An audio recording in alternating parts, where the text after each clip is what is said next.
Hi, I'm Craig with ApplianceVideo.com. Today, we'll be taking a look at your cylinder roller on this Appliance Laundry Systems electric dryer.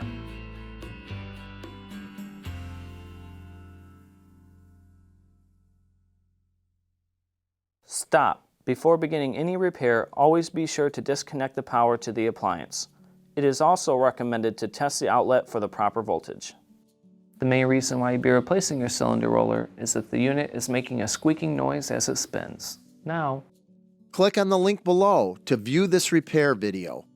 ApplianceVideo.com guides you step by step, giving you the confidence to avoid recalls and callbacks, also saving time on repairs. Whether you're up against an uncommon repair or the latest appliance on the market, our videos have been created with you in mind. Our growing library of videos have been produced using our factory-certified technicians who have extensive infield experience over the past 30 years. ApplianceVideo.com provides high-quality repair videos that anyone can follow, regardless of their skill level. We are here to help. Click on the link below to view this repair video and let us help you do it right the first time.